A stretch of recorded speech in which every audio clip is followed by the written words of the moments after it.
Well, welcome to a new map set, Stardate 20x6. This is map 1, which for some reason took me 3 attempts rather than 1. That was actually quite surprising to me because I play this map actually, I guess, quite a bit. It's one of those maps where you just load up, beat it, and then leave. But for some reason, when I decided to record for this map, it took me 3 times instead of 1. That was somewhat irritating. Anyways, it's best to get the super shotgun before engaging this encounter, because it means that you can kill these revenants rather easily. And once you've done that, you can just blast with the plasma gun. Unfortunately, this is one of the early Rubik's WADs, and there's only one problem with that. There's no new sound for the plasma gun, which means it's ridiculously loud and annoying. But I'll just bear through it. Maybe in some of the later videos I'll just replace the sound with the one used in Sunlust and all that. I suppose that would be interesting. Another thing you may notice right off the bat is that while this is Stardate 20x6, it's not purple, it's actually turquoise. This is at the request of someone. Essentially, I just asked a bunch of people what colors they wanted the different maps to be. And somebody said turquoise. Well, to be more precise, they said a sort of greenish teal, but honestly that's just turquoise, isn't it?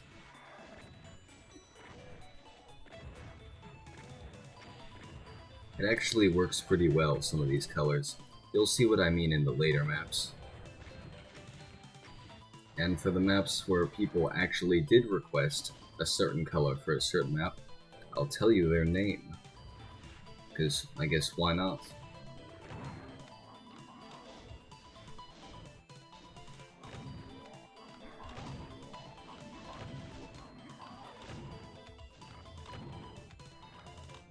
Something I just did right there, which you may want to take note of if you're newer at Doom.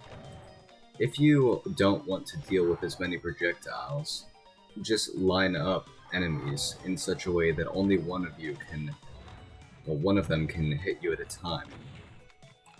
So, if you've got 2 revenants side by side, then they can both shoot at you. But if you've got 2 revenants, one in front of the other, then only the one in front can actually hit you. And that works for pretty much anything, although revenants are probably a bad example because they move pretty quickly.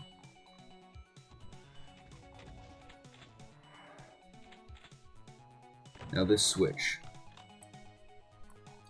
What this switch does is it raises a bunch of columns, as well as releases a bunch of enemies. There's no real need to get them to infight here, because this map has plenty of ammo.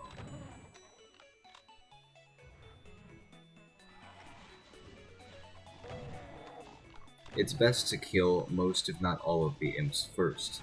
In this portion, this is because you will eventually be teleporting on top of them. And right now I'm just noticing that I've missed this revenant, so I'm going to correct that error quickly.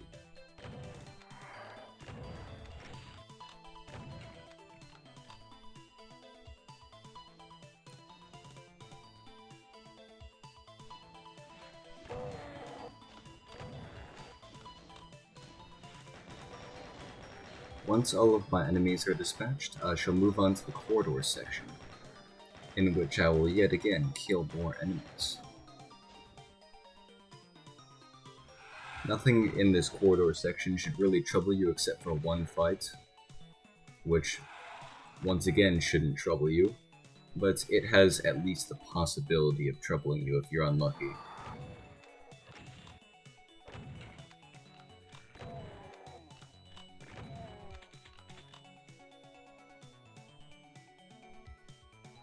In this room we've got a classic trick for making secrets.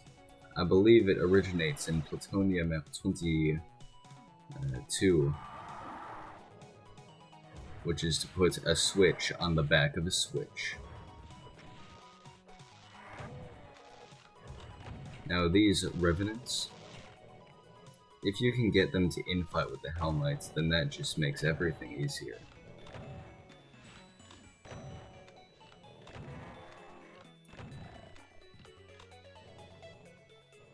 These Spectres don't really pose an issue though. They have nothing on you.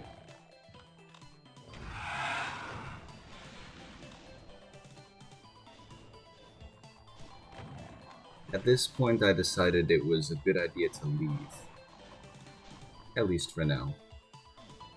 Because I want the rocket launcher. And I want it to perforate that pain elemental first, and kill these two cacodemons second with the SSG. Jump down this hole and you'll get a secret.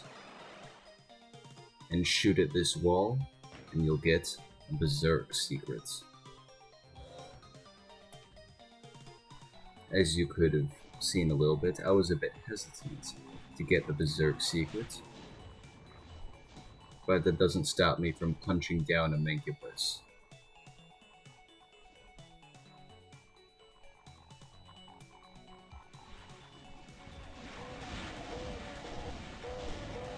It's simply beneficial right here to kill a bunch of these imps and the Revenants that come to their aid. But this isn't Lord of the Rings, so they will not be successful.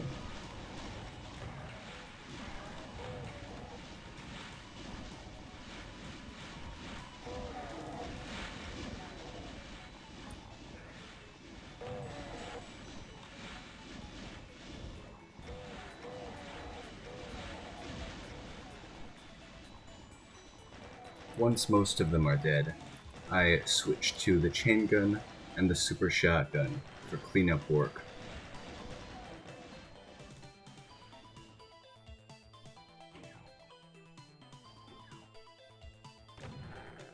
Once again, you should really not have to deal with any ammo problems on this map, because, well, as you just saw, I was given 80 shells.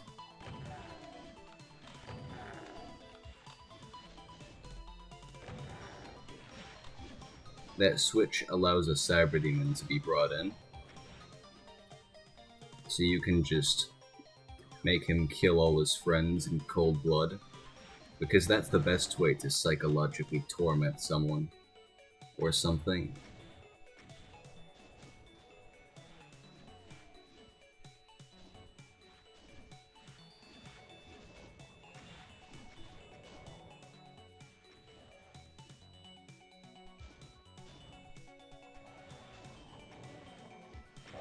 Depending on how lucky you are, it will sometimes take either very long or very short, or somewhere in between, in terms of time for the Cyber Demon to kill everything.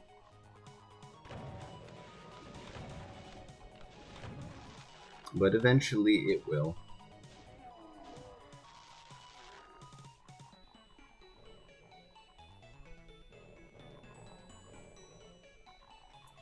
I guess I can speed things up a little bit while I wait for it.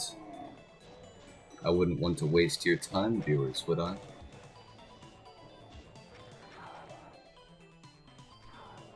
You came here to see things die. So, watch them die.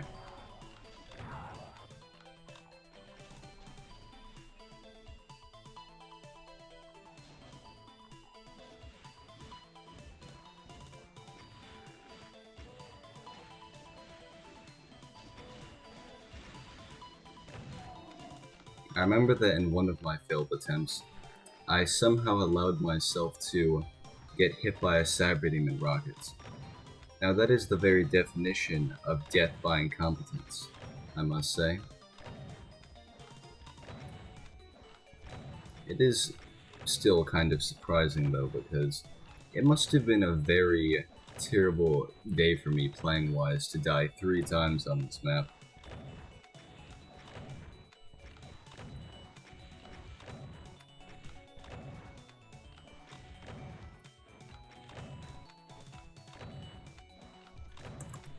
I'm gonna speed this up as well.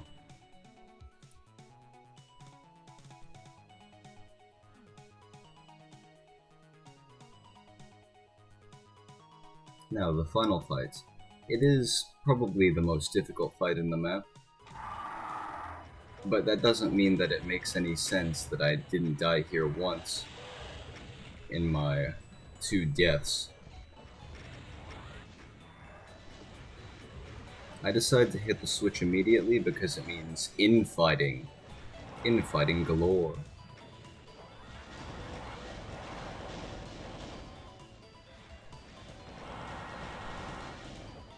It's best to have a decent amount of plasma if you're going to do things this way, which is why I didn't kill that other cyber demon with the plasma instead. Having the plasma allows you to cut through where there is no space. It's like an X-Acto blade.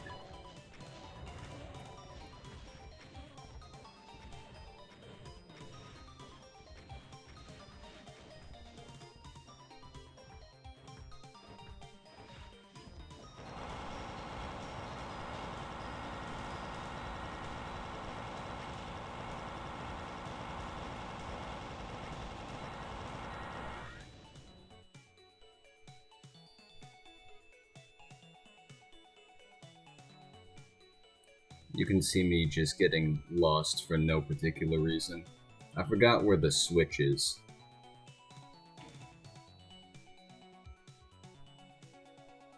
Also, I'm not sure why there's a lift here. Why not just continue the staircase? But that's about it for this map. I still don't know what Amethyst 1 is, but this is Amethyst 2, most certainly. This map is... well, it's harder than most starting maps. It's actually more difficult than Sunlist Map 1, which I guess is somewhat interesting. But it does sort of pave the way for what's to come next. I guess I'll see you in Map 2 in a different color, because I'm doing this rainbow style. Goodbye.